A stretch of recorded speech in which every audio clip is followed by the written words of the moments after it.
नमस्ते दोस्तों। समकालीन हिंदी कहानियों की श्रृंखला में आज सुनिए युवा लेखिका प्रियंका गुप्ता जी की लिखी हुई कहानी बुरी लड़की। मेरी आवाज़ में मैं हूँ सीमा सिंह। वो एक बुरी लड़की थी। मैं नहीं जानती कि ये बात सच है या नहीं, पर सब लोग कहते हैं कि वो बहुत बुरी है। लोग कहते हैं तो सच ही होगा ना। लोग वैसे भी झूठ कहाँ बोलते हैं। दुनिया में एक ही बात जब कई सारे लोग बोलते हैं तो सच मानी जाती है। सो मैंने भी मान लिया कि वो एक बुरी लड़की है। बुरी लड़की को सबसे पहले मैंने लिफ्ट में देखा था। मुझे अपने फ्लैट नंबर 804 में जाना था और इससे पहले कि लिफ्ट का दरवाज़ा बंद हो पाता, हाथ से रुकने का इशारा करती वो भागती हुई आई और लिफ्ट में दाखिल हो गई।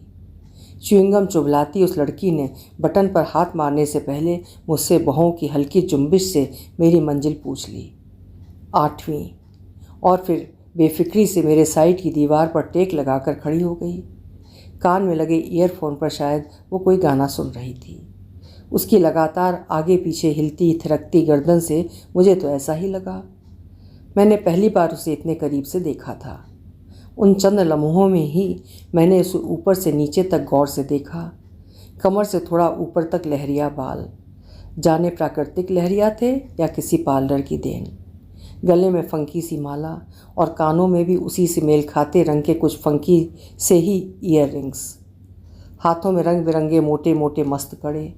आजकल के फैशन के हिसाब से जगह जगह से फटी जीन्स और उसके ऊपर ढीला ढाला कमर तक का ही मल्टी कलर टॉप। गॉगल्स को उसने अपने सिर पर चढ़ा रखा था। होंठों पर बस हल्का सा लिप ग्लॉस और आंखों में काजल की एक पतली रेखा। इससे ज़्यादा कुछ देख समझ पाती इससे पहले ही हमारी मंजिल आ गई। हमारी इसलिए क्योंकि मैं 804 में रहती थी और वो मुझसे ठीक सामने 805 में। देखने में वो मुझे बिल्कुल आजकल की बाकी लड़कियों की तरह ही लगी थी, ठीक ठाक। हम पड़ोसी थे। दोपहर को रवीश जब लंच पर घर आए तो मैंने उन्हें बुरी लड़की से हुई इस संक्षिप्त मुलाकात के बारे में बिल्कुल वैसे ही बता दिया जैसे मैं अपनी बाकी की बातें उन्हें बता दिया करती थी। सुनते ही रवीश उखड़ गए। उसकी ओर इतना ध्यान देने की क्या ज़रूरत थी? और मैं पूछता हूँ कि तुम्हें उसके साथ लिफ्ट में भी आने की क्या ज़रूरत थी? 8वीं मंजिल कोई माउंट एवरेस्ट तो है नहीं कि सीढ़ी से नहीं आया जा सकता। वैसे ही दिन भर घर में बैठे ठाले मैं मुटियाती चली जा रही हूँ। यही हाल रहा तो बच्चा होने से पहले ही मैं 4 बच्चों की अम्मा लगने लगूंगी, वगैरह वगैरह। मेरी आंखों में हमेशा की तरह रवीश की डांट सुनकर सब कुछ धुंधलाने लगा था। मेरी उस समय की मेमोरी भी। यही होता है हमेशा। रवीश किसी न किसी बात में मुझे डांट देते थे और मैं उन पलों की अपनी याददाश्त जाने कैसे गुमा देती थी, पता नहीं क्यों। कई बार मुझे लगता है मुझे किसी साइकेट्रिस्ट को दिखाना चाहिए। मैं मेंटल तो नहीं ना। मुझे डांट डपट कर भरपेट मेरी नई रेसिपी खाकर हमेशा की तरह बिना उसकी तारीफ़ किए हाथ मुंह धोकर रवीश ऑफिस चले गए। जाते जाते मुझे बुरी लड़की से दूर रहने की सख्त ताकीद भी करते गए। मैं बस श्योर नहीं थी कि ये ताकीद मुझे याद भी रहेगी या इसे भी कहीं गुमा दूंगी। वैसे भी मैं अक्सर कई सारी चीज़ों की तरह अपनी यादें भी कहीं रख कर भूल जाया करती हूँ। रवीश को गए भी आधा घंटा ही हुआ था और मैं सब काम समेटकर थोड़ा लेटने के मूड से बेडरूम की ओर जा ही रही थी कि तभी दरवाजे की घंटी बजी। कौन हो सकता था? मैं थोड़ा अनिश्चय की स्थिति में थी क्योंकि इस फ्लैट में आए हम लोगों को मुश्किल से 1 महीना ही हुआ था और रवीश अभी इस नए शहर में किसी को ठीक से जानते भी नहीं जो कोई परिचित आता। खैर, अपनी उधेड़ बुन से निकल मैंने सावधानी से दरवाजे की जंजीर लगाई और दरवाज़ा खोल दिया। सामने बुरी लड़की थी। माचिस होगी? वो अभी भी च्युइंगम चुभला रही थी। इस समय भी वो वैसे ही बेफिक्र अंदाज से दरवाजे पर खड़ी थी, कमर से थोड़ी तिरछी सी होकर। एक हाथ कमर पर था और दूसरे हाथ की उंगलियों के बीच एक अधजली सिगरेट फंसी हुई थी। मैं समझ गई इसे सिगरेट पीना है। एक बार तो दिल में आया कि इसे मना कर दूं, नहीं है माचिस, हम सिगरेट नहीं पीते और गैस हम लाइटर से जला लेते हैं, पर जाने क्यों मैं झूठ नहीं बोल पाई। झूठ बोलना बुरी बात है ना। मैंने दरवाजे से सेफ्टी चेन हटाकर उसे पूरा खोल दिया। शायद उसने इसे अंदर आने का इनविटेशन समझा होगा। तभी मेरे पीछे पीछे वो अंदर तक आ गई और तुरंत ही फील एट होम होकर सामने पड़ी सेटी पर अधलेटी हो पसर गई। कोई और पहली बार में ऐसा करता तो मुझे बहुत अजीब लगता, शायद कुछ बुरा भी, पर उस बुरी लड़की में जाने क्या बात थी, मैं ना बुरा मान पाई और ना मुझे कुछ अजीब ही लगा।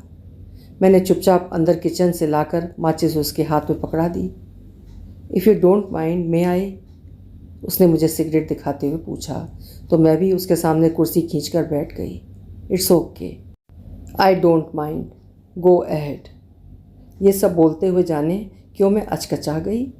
अभी रवीश होते तो कितना जोर का गुस्सा होते मेरे ऊपर, और सबसे बड़ी बात, इस बुरी लड़की को वो अंदर घुसने ही ना देते।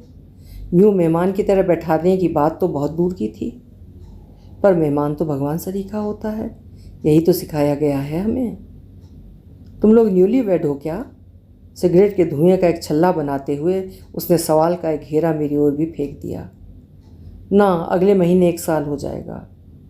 ओहो, कहते हुए उसके होंठ फिर गोल हो गए, पर अब की बार उसमें धुएं का छल्ला नहीं बल्कि एक मध्यम सी सीटी निकली। ये साला तुम लोग उम्र कैद को शादी क्यों कहते हो? अपन को आज तक समझ नहीं आया। वो एकदम से जैसे अपने से ही बतिया रही थी, कुछ इस अंदाज में बोली, लाखों रुपया खर्च करके बैंड बाजा बजवा के बेड़ियाँ पहनो, फिर उम्र भर चक्की पीसिंग एंड पीसिंग एंड पीसिंग। तुम्हें कभी कोई घुटन नहीं होती?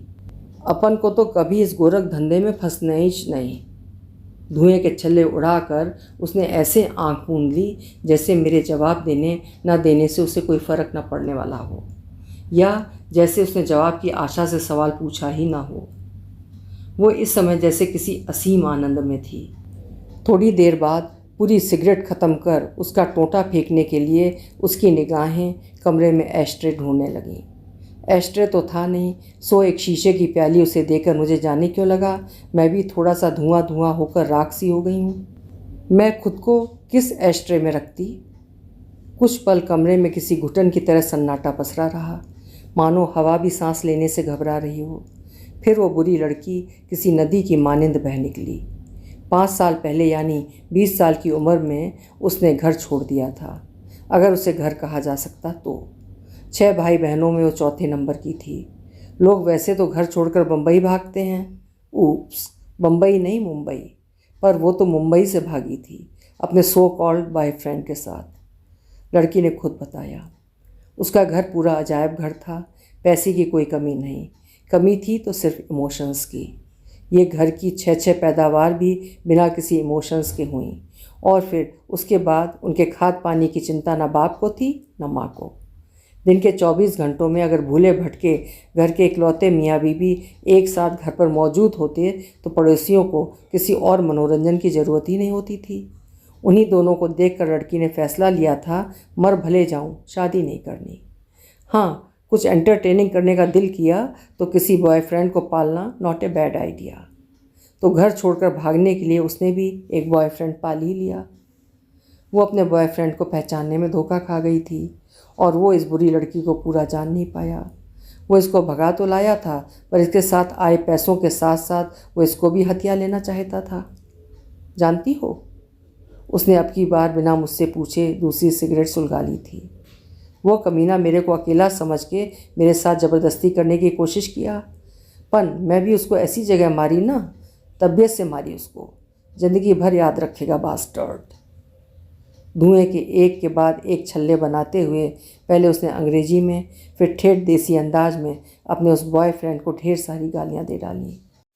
इन सब से जैसे उसके मुंह का स्वाद कसैला हो गया हो। कुछ इस अंदाज में उसने घृणा से वहीं कोने में पिच्चे से थूक भी दिया। मैं सन्न रह गई। थोड़ी अवाक तो मैं किसी लड़की के मुंह से झड़ती उन अश्लील गालियों को सुनकर ही हो गई थी, जिनमें से सच कहूँ तो कईयों का मतलब तक मुझे नहीं मालूम था। बस इतना पता था वे गंदी गालियाँ थीं और अच्छे लोग उनका प्रयोग यूँ खुलेआम नहीं करते। पर ऐसे पिच्चे से थूक देना, अभी रवीश यहाँ होते तो। पर अगर रवीश होते तो बुरी लड़की यहाँ होती क्या? उसे भी जैसे अपनी इस भूल का अंदाज़ा हो गया था। तभी तो ओ शिट कहते हुए अपनी सिगरेट के बाकी बचे हिस्से को टेम्परेरी एस्ट्रे में मसल कर वो एकदम उछल कर खड़ी हो गई। सॉरी यार, एक कपड़ा दे दो। झट से इधर साफ़ कर दूंगी। I am extremely sorry. जाने कितने साल बाद किसी और के घर में ऐसे बैठी हूँ ना। साला, अब कोई तमीज़ याद ही नहीं। उस जैसी बेफिक्र लड़की को यूं बेचैन परेशान देखकर जाने क्यों मैं हंस पड़ी। अरे बाबा, इट्स ओके, होता है, सबके साथ होता है। मैं भी एक बार कार से जा रही थी ना, तो एक मच्छर जाने कैसे मेरे मुंह में चला गया था और हड़बड़ा कर मैंने भी तुरंत थूक दिया था। भूल गई थी कि खिड़की का शीशा बंद है। कहते कहते मेरी हंसी को ब्रेक लग गया था। उस दिन चलती कार को साइड में रोक कर न केवल उसी समय रवीश ने मुझसे थूक साफ कराया था, बल्कि उसके बाद एक हफ्ते तक सजा के तौर पर रोज़ सुबह और रात को मुझे कार का कोना कोना साफ करना पड़ा था। मुझे तब तक छुट्टी नहीं मिलती थी जब तक रवीश मेरे काम से संतुष्ट नहीं हो जाते थे। रवीश को गंदगी बिल्कुल पसंद नहीं ना।